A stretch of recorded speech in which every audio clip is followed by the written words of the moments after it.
Assalamualaikum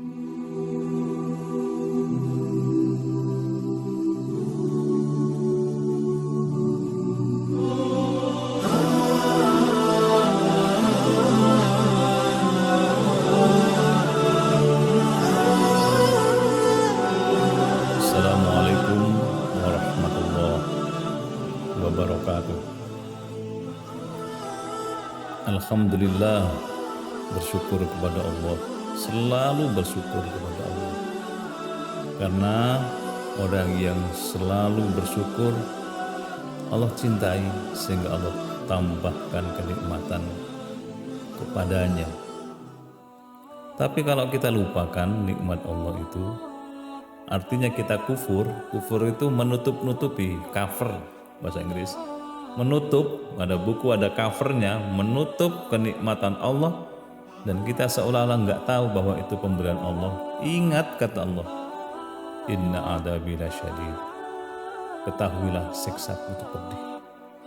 Dan siksa Allah bukan hanya di akhirat, di dunia itu Allah turunkan sebagian dari siksanya sebagai peringatan. Misalnya ada kegelisahan yang tidak kunjung selesai, itu siksa juga, siksa batin.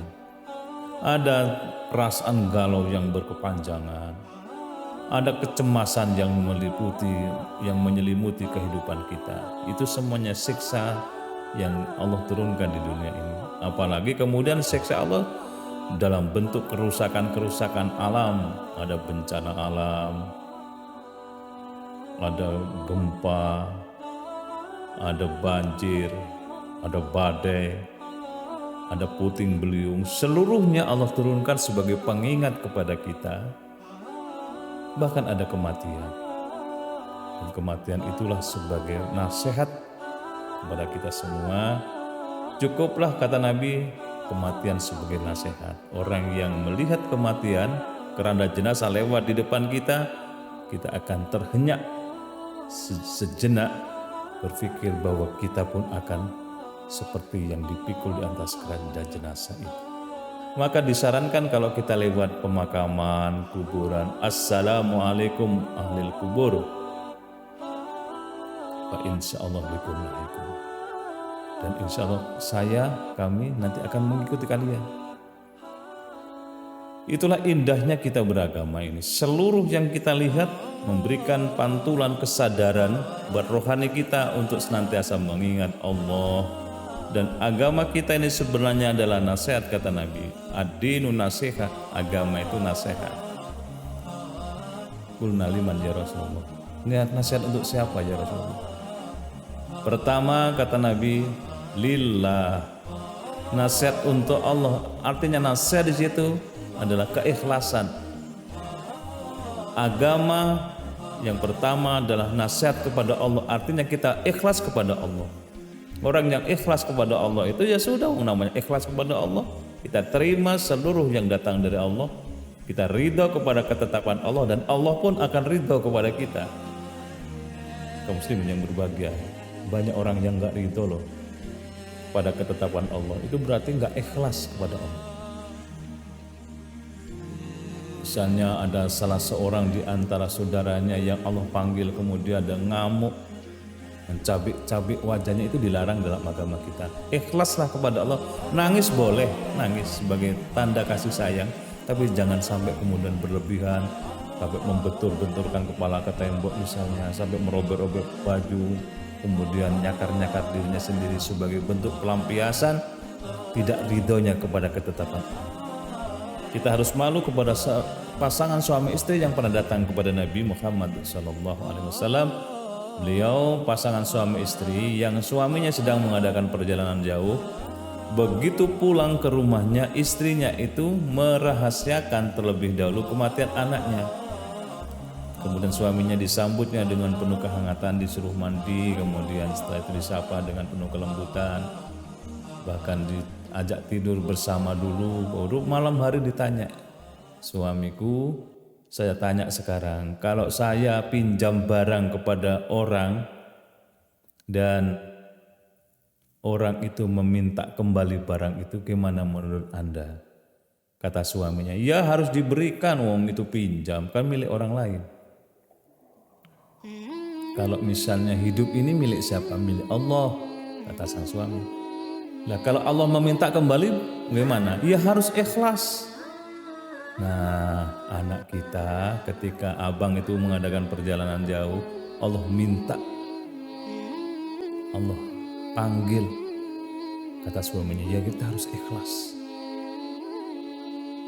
Peristiwa ini disampaikan kepada Rasul Muhammad SAW. Nabi kemudian mendengarkan penuh seksama kisah yang disampaikan oleh istri dan suaminya itu, pasangan suami istri itu. Kemudian Nabi berkomentar singkat kepada kedua pasangan. Suamimu ini orangnya adalah ikhlas. Ikhlas kepada Allah. Tetapi kata Rasul, istrimu ini adalah orang yang ridho pada ketetapan Allah. Di atas ikhlas ada ridho. Orang yang ridho itu tidak protes sedikit pun kepada Allah, kepada ketetapan Allah. Diakuinya bahwa ketetapan Allah itulah yang terbaik. Kalau anak kita misalnya dipanggil oleh Allah, Allah punya rencana yang paling dahsyat akan diberikan kepada hambanya. Setidaknya besok anak ini yang memanggil di surga kepada kedua orang tua. Maka keluarga yang kebetulan punya anak kecil, masih balita, selama ini entah siapa saja di mana saja Allah panggil, yakinlah besok di akhirat itu yang akan melayani orang tuanya, mengeluarkan ramuan, jamuan-jamuan, kemudian yang memanggil ibu, bapak di sini tempat ibu dan bapak. Asalkan kita juga harus senantiasa berikhlas melaksanakan ajaran agama Allah. Lillah, ikhlas kepada Allah ini yang pertama. Kata Nabi, kita harus ikhlas kepada seluruh ketetapan-ketetapan Allah, sehingga dengan ikhlas kepada ketetapan Allah itu Allah akan ridho kepada kita. Kita ridho kepada ketetapan Allah, kita ikhlas kepada Allah, Allah pun juga ikhlas kepada kita. Insya Allah panggilan kita itu adalah panggilan yang luar biasa. Ya ayat Tuhan nafsul mutmainnah, irja'i ila rabbiki radiyatan mardiyah fadkhuli fi ibadi wadkhuli jannati. Wahai nafsu yang tenang, yang ikhlas tadi, kembalilah kepada Tuhan. Bergabunglah dengan hamba-hambaku yang terpilih dan masuklah ke surga dengan ridho dan diridhoi. Luar biasa. Mari kita melatih diri kita menjadi orang yang ikhlas, orang yang ridho kepada Allah Subhanahu wa taala, maka hidup kita ini akan merasakan betapa damainya. Hidup kita akan merasakan betapa tenangnya. Kita merasakan betapa bahagianya. Ada kehidupan yang semuanya bukan ranah kita. Allah yang memilikinya, Allah yang mengaturnya, Allah yang mencukupinya, Allah yang nanti akan mencabut kembali, dan besok Allah akan membalas serta meminta pertanggungjawaban yang kita lakukan selama di dunia ini. Pertama, lillah, ikhlas kepada Allah. Li rasulih, ikhlas kepada Rasulnya. Kita beragama harus ikhlas kepada Rasul, artinya kita mengikuti sunnah-sunnah beliau, dan jangan dipersempit makna sunnah itu hanya nikah. Ada orang yang mengatakan sunnah Nabi itu nikah lebih dari satu, poligami. Boleh dikatakan ke situ boleh, tapi bukan itu saja. Sunnah-sunnah Nabi adalah seluruh perilaku Rasul, pikiran, ucapan yang disampaikan kepada kita untuk diteladani, itulah sunnah-sunnah beliau. Makan dengan tangan kanan itu sunnah beliau, bukan dengan tangan kiri. Dan lain sebagainya, bagaimana kita pakai baju dengan lengan kanan lebih awal, itu sunnah Nabi. Makan dengan duduk, tidak berdiri, itu sunnah Nabi. Harus kita biasakan mulai kecil sehingga kita terbiasa dengan sunnah-sunnah Nabi itu. Baca Al-Quran, sunnah Nabi. Mari kita perbanyak membaca Al-Quran, tidak ada suasana yang kosong dan dalam sehari itu untuk tidak baca Quran. Kalau kita tidak sempat baca mushafnya itu, yang kita hafal kita ulang-ulang, murajaah. Ya, berapa ayat, berapa surat kita baca, dan Al-Quran kalau sedang dibaca, Quran itu merindukan kita. Dan bacaan Quran itu besok akan datang di hadapan Allah memberikan syafaatnya kepada orang yang suka membacanya itu. Kita mengikuti sunnah-sunnah Nabi. Ikhlas kepada Rasul artinya mengikuti perilaku Rasul supaya kita menjadi pribadi yang setidaknya memiliki kebiasaan-kebiasaan sebagaimana kebiasaan Rasul Muhammad sallallahu alaihi wasallam. Nabi itu apresiasinya kepada sesama manusia luar biasa. Sering kita dengar bagaimana Rasul ngopeni orang Yahudi buta yang sudah tua renta di dekatnya Masjid Nabawi itu. Setiap pagi oleh Nabi didatanginya, orang itu disapa, diberi makan dan seterusnya. Padahal orang Yahudi tadi itu menghina Nabi setiap saat. Jangan ikuti Muhammad, Muhammad itu orang yang akan merusak agama kita dan sebagainya bla bla bla bla. Tapi Nabi tetap saja datang dengan penuh kesantunan. Ngopeni orang itu dikasihnya makan.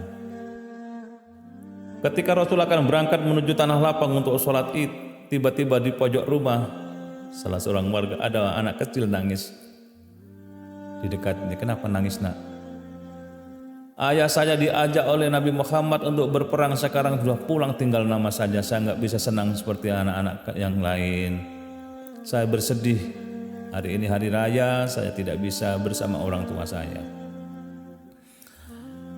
Rasul kemudian langsung menawarkan, apakah kamu mau Muhammad sebagai bapakmu? Aisyah sebagai ibumu? Fatimah sebagai bibimu? Mau? Senang hati anak itu menjawab, mau. Kalau engkau mau, silakan datang ke rumah ibumu sekarang, ke rumah Aisyah, minta baju di situ, ada baju untuk anak-anak, minta di situ. Dia lari kemudian menyatakan, ayahku Muhammad, ibuku Aisyah, bibiku Fatimah, dengan bangganya. Itulah Nabi di dalam memperlakukan anak-anak yang butuh perhatian. Kaum muslimin yang berbahagia, banyak di antara kehidupan ini, di antara kita, anak yang butuh perhatian kita. Harus ada perhatian khusus kepada mereka. Bukankah ada sebuah buku yang bercerita seorang pengusaha sukses datang ke panti asuhan. Anak di panti asuhan itu tanya, Om, boleh nggak saya mulai hari ini panggil kepada Om itu Bapak? Oh boleh. Nah, terus saya boleh nggak usul kepada Bapak sekarang? Usul apa? Besok kalau kesini lagi bawa kamera ya. Itu zaman dulu belum banyak tuh setel. Untuk apa kamera? Saya difoto bersama-sama dengan Bapak, kemudian nanti fotonya akan saya pamerkan ke teman-teman di sekolah. Ini bapakku, ini bapakku. Artinya apa? Ada anak yang butuh perhatian dari kita. Maka orang yang dusta terhadap agama adalah mereka yang tidak memikirkan nasibnya anak yatim. Itu termasuk pendusta agama. Kaum muslimin yang berbahagia dan dimuliakan Allah. Itu yang kedua, ikhlas kepada Rasul, maka sunnah-sunnah beliau harus kita ikuti. Kemudian yang ketiga, wali kitabi, ikhlas kepada kitab Allah Subhanahu wa taala, Quranul Karim. Ikhlas kepada Quran. Bagaimana cara ikhlas? Cintai Quran. Bagaimana mencintai Quran? Baca Quran, dekati Quran. Bahasa Quran itu akan memantulkan kejiwaan yang menjadi damai karena bacaan-bacaan itu. Bacaan Al-Quran itu akan mendamaikan jiwa seseorang yang membacanya. Jangankan membaca, mendengar saja menjadi tenang. Bayangkan kita hidup di satu daerah yang tidak ada bacaan Quran sama sekali, tidak ada kumandang adzan. Apa yang terjadi pada jiwa kita? Kegersangan, kerinduan. Itu yang sering kita rasakan. Bayangkan saudara-saudara yang berada di negara yang tidak ada masjid, tidak ada tempat ibadah. Ada negara yang seperti atau jauh lah dari tempatnya. Sehingga mereka kalau Idul Fitri itu mereka antara itu saling undang satu dengan yang lain, merindukan ketemunya itu dalam suasana yang agamis, yang di situ ada bacaan Quran dan seterusnya. Maka senyampang kita ini berada di sebuah daerah, di tempat yang seperti ini, saut-sautan bacaan Quran di mana-mana. Dari gang-gang kecil kita kedengaran bacaan Al-Quran, dari musola, dari masjid ada bacaan Quran. Alhamdulillah. Wali kitabi, kita ikhlas kepada kitab Allah, baca Quran sebanyak mungkin. Kalau tidak bisa baca sedikit tapi istiqomah. Kalau nggak bisa pegang sampulnya Quran. Kalau nggak bisa dada kepada Quran. Dada Quran, I love you, tapi maaf ya saya nggak sempat baca hari ini. Pegang sampulnya Quran, I love you. Saya hanya bisa pegang hari ini ya, nggak sempat baca. Mohon maaf, mudah-mudahan aku tetap mencintaimu. wali a'immatil muslimina wa ammatihim. Ini yang keempat, ikhlas kepada sesama dan pemimpin umat Islam. Mari kita ikhlas kepada pemimpin yang memikirkan tentang perjuangan dan penyebar luasan agama Islam ini. Tegaknya agama dinullah. Mari kita ikhlas. Kita doakan para pemimpin yang konsisten dengan ajaran agama ini menjadi orang yang benar-benar menjadi penyubur tumbuhnya agama dengan baik. Ini yang pertama. Sehingga kata Yusuf Qaradawi, seorang alim, ulama besar di Mesir, beliau menyatakan kewajiban orang Islam itu yang pertama mengilmui Islam ini. Kita terus membaca dan membaca, menggali, bertanya, berdiskusi tentang Islam ini supaya ilmunya kita dapat. Ini yang pertama, ilmui Islam itu, sehingga dengan ilmunya Islam itu kita akan, katanya Bung Karno, sampai kepada apinya agama Islam.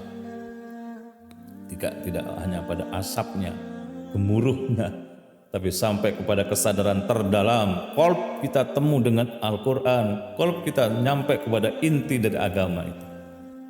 Orang yang hatinya sudah ketemu dengan agama, kemudian diwarnai oleh agama itu, maka hidupnya akan diwarnai oleh kebenaran agama dan nilai-nilai agama, sehingga dia akan merasakan agama sebagai penuntun, sebagai hidayah, sebagai hudan lil muttaqin. Dzalikal kitabu la raiba fihi hudan lil muttaqin. Ilmu Islam, kata Yusuf Qaradawi. Yang kedua, hayati ajaran agama ini. Dihayatinya, kenapa ada sholat kemudian Allahu Akbar kok sendakap? Ya, sadari bahwa semua orang ini besok sendakap. Bagi yang kita di Indonesia, mungkin di tempat lain ada pemahaman yang lain, tapi kita sholatnya kan sendakap. Besok kita kalau akan menuju ke pemakaman, kita sendakap. Kenapa kita Allahu Akbar lihat tempat sujud kita? Besok kita juga akan kembali ke tanah tempat yang kita lihat pada sholat kita. Tapi jangan terjebak lihat ke sholat, di tanah ini busuk apa saya ditanamkan di sini ya, mikir malah nggak busuk kalau. Ada penghayatan, menghayati ajaran agama secara baik dan benar sehingga tidak gersang, tidak kering. Ada penghayatan yang mendalam. Yang kedua, yang ketiga, bukan sekedar menghayati tapi mengamalkan ajaran agama itu dengan istiqomah, penuh kesungguhan, penuh keikhlasan, sehingga dengan ajaran agama yang kita rasakan, yang kita hayati itu akan kita amalkan sepenuh hati. Orang yang melaksanakan ajaran agama dengan sepenuh hati itu, insya Allah ajaran agama itu akan benar-benar membungkus orang itu dalam perilakunya. Akhlaknya akan terjadi akhlak yang baik. Bukankah Rasul ketika ditanya kepada istri beliau, seperti apa akhlak Nabi itu? Aisyah menyatakan, khuluquhul Quran, akhlak beliau itu Al-Quran. Jadi Nabi Muhammad SAW adalah Al-Quran yang berjalan. Artinya akhlaknya adalah Al-Quran, dituntun oleh Allah, bernilai agama yang sangat tinggi. Dan kita sebagai pengikut beliau, mari kita coba pelan tapi pasti. Cara bertutur katanya juga santun, karena kesantunan itu ajaran agama. Man kana yu'minu billahi wal yaumil akhir falyaqul khairan aw liyasmut. Barang siapa iman kepada Allah dan hari akhir, bicaralah yang baik, yang santun. Kalau tidak bisa diam. Timbang bicara tapi menimbulkan keonaran, timbang bicara tapi menimbulkan problem, timbang bicara tapi malah manas-manasi, diamlah. Qul khairan aw liyasmut. Ini yang ketiga, mengamalkan ajaran agama secara baik, maksimal, dan istiqomah. Yang keempat, dakwahkan ajaran agama, nilai agama itu kepada orang yang belum tahu. Kalau ada orang yang melaksanakan sesuatu yang sekiranya bertentangan dengan ajaran agama, ingatkan di agama kita begini, dengan cara yang bijaksana, dengan cara yang bagus, supaya tidak tersinggung dan seterusnya. Dakwahkan, sebarluaskan. Insya Allah orang yang biasa mendakwahkan ajaran agama ini, dia akan mendapatkan kiriman pahala dari orang yang mengikuti ajakannya itu. Kata Nabi begitu.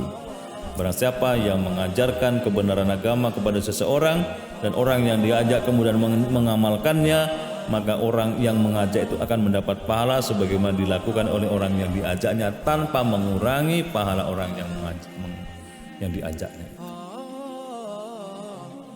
Kaum muslimin yang berbahagia, indah sekali beragama itu. Baru yang kelima, kata Seperdawi itu, beragama itu harus membela kebenaran agama pada dirinya sendiri, kepada lingkungan terdekat keluarganya, kepada sahabat-sahabatnya. Ayo kita bela agama ini. Kalau ada usaha-usaha yang akan merusak kemurnian agama, kita luruskan.